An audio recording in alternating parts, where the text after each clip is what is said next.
Let me know if you can relate to this. You sit down to draw. You've had this idea for a sketch in your head for a while now, and you want to get it to paper.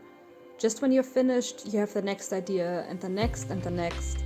And before your hours-long soft-rain dark piano music ambience playlist is even over, you finish not only the initial sketch, but the entire page, and on the side also doodle some concept sketches for bigger illustrations, which you then promptly start.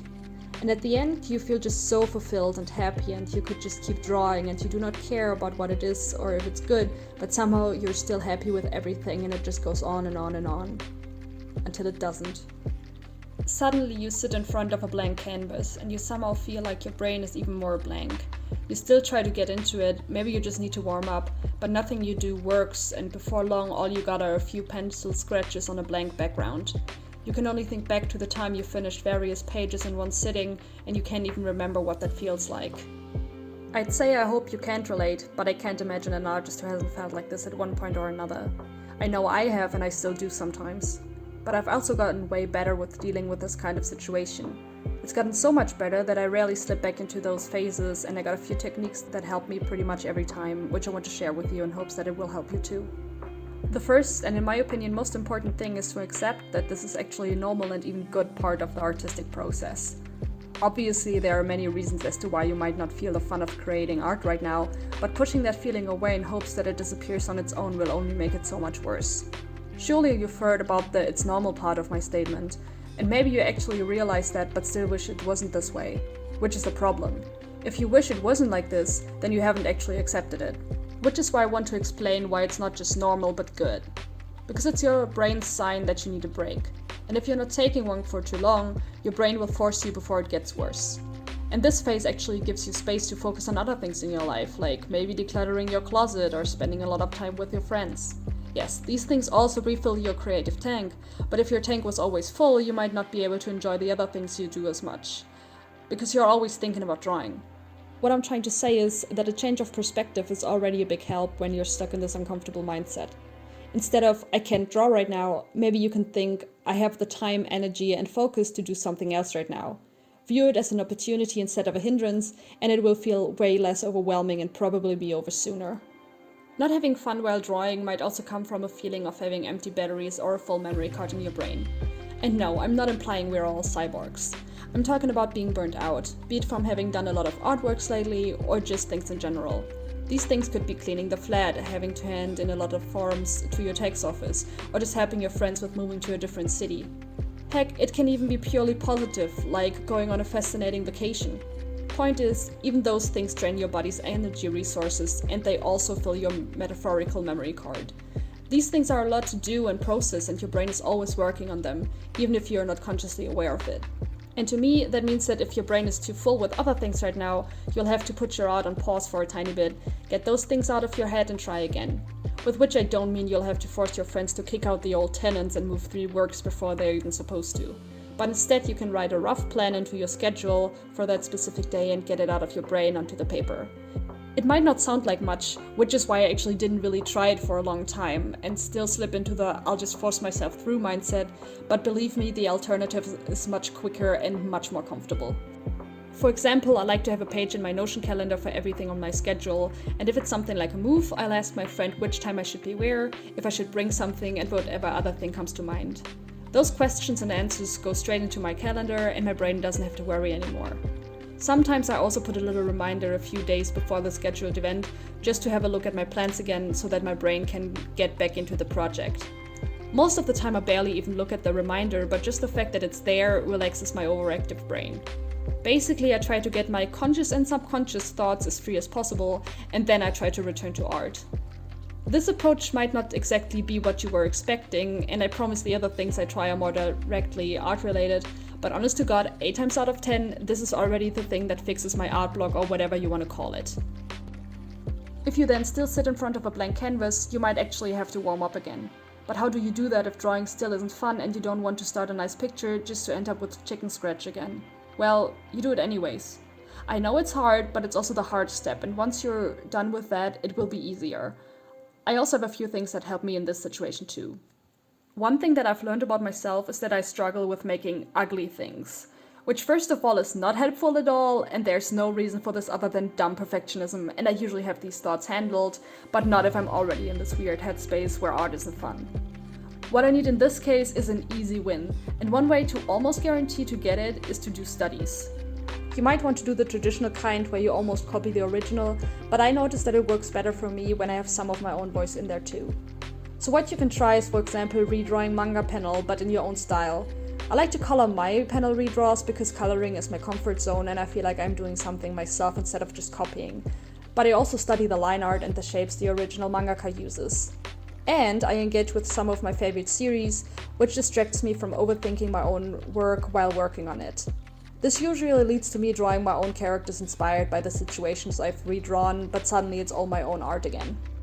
Alternatively, you can start drawing something you've never tried before, or try a new medium. Anything you've never really done. It has to be something you don't even expect yourself to be good in because you literally have that little experience. For me, I tried a Domestica class by Ronky Ponk / Jenny Adams on urban sketching with mixed media in a more kinda abstract way, which in itself is very different from what I usually do, and I feel like an important part about her urban sketching is the dynamic freedom with colors and media and everything else. I'm not saying you have to do the same thing, but picking something that interests you in any way and just trying it out will lead to a quicker sense of achievement, because everything you do is new. If you choose a topic you're already pretty good with, it's harder to see your development and you might subconsciously see the skills you have as nothing special because you've been this good for a while. Which is a whole issue on its own, but for the topic of this video it's important to remember that you probably won't be doing that with something you think you have no or little skill in to begin with. The third thing you can try is to simply allow yourself to get back into your comfort zone. I have an entire video about why I think it's not only good but important to stay in your comfort zone from time to time, which I'll link in the description, but it's such an helpful thing I want to mention it here too. Basically, the comfort zone is something where you don't have to think too hard, etc., so it's no hard work, which makes it easier to relax and have fun. Maybe even turn your brain off for a while and just enjoy your hand moving and the lines appearing on the paper. An additional thing I like to do, alongside the ones I mentioned, is to simply draw somewhere else. I usually work on my desk in the living room, and it's overall the spot I spend the most time in a day, so when I try to draw for fun, I used to do it at that table too. Sometimes I still do because it's just a nice place to draw, but my brain would struggle with the typical, you could be doing X instead. And I'd soon return to work and then I'd get overwhelmed again and the whole thing starts again. But then I did it a little after reading in bed and it was an entirely different experience. I'm not sure if the bed is the smartest place to draw because it should be associated with sleep only, but for now it works for me and it should be fine as long as I don't start doing work in bed. No work, only vibes or whatever. Another place for me to draw, for fun or work, is my local library. But for you it could also be a cafe, a park, or your best friend's sofa.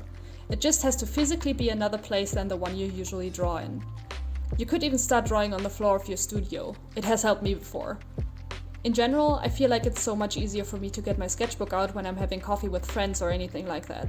Just the fact that my brain isn't too focused on what I'm doing right now, but rather the conversation or just relaxing, helps to take the pressure off. One more thing that helps me with that is to find a new hyperfixation. This one might not be as easy to control as the others, but if you maybe have this one series you've been wanting to watch and you know you'll love it but the stars hadn't aligned yet, take this as your sign. The stars have aligned, I pushed them, and they want you to watch that show. Or read that book. Or look at that super cool fish at the aquarium, or even try that new recipe. Chances are, you'll find something you love and you'll want to study it, and record your findings and the feeling and your ideas about the thing, and just the moment and the things it makes you feel. Yes, sometimes we can't control if something actually sparks our obsession, and with it our creativity. But we can create better circumstances, and if it does, it'll be even more rewarding. I think these are the most important tools I use if I'm struggling with having fun with art in that very moment, but sometimes what might be even more important than to know what to do when it happens is to know how to prevent getting into this mindset to begin with. And I'm gonna be honest here, the thing I'm about to mention is something I'm still working on myself. And it's hard. And sometimes there might be days where it's literally impossible to do. But I swear to God, you have to do your absolute best to do this. And that is, do work-related art only during work hours and don't let your fun doodles slip away.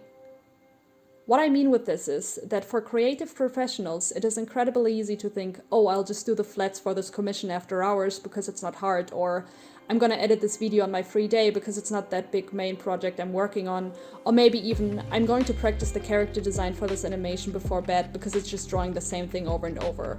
But don't even think about it. Yes, maybe doing the flats isn't as mentally taxing as doing a full new illustration, but it's still work and you're supposed to use your free time for fun. And even if doing flats is fun for you, you need to use this time for stupid fun scribbles that you don't plan on doing anything with. That's how you take your brain off of things and don't lose yourself in your own work. Because even if you just plan to draw a fun picture that you can use in your online portfolio or something, that still means that your brain is working on how to do it in the prettiest way to impress the other people who will look at your portfolio. I could actually make a whole different video about why it's important to draw those random things you don't think you'll use for anything, and I mentioned a lot of those things already in my video about why the comfort zone is so important. But for now, just remember, your free time is for non-productive things. It's for giving your brain a break, and having the space to play around, because that's a lot of what's fun about art, and you don't want to lose that fun, right? Anyways, thanks for watching and I hope I could help you with my tips. Please share your own tips and ideas in the comments, because the more options, the higher the chances you'll find something that'll work for you. And it's always interesting to hear what helps others. And now, bye bye!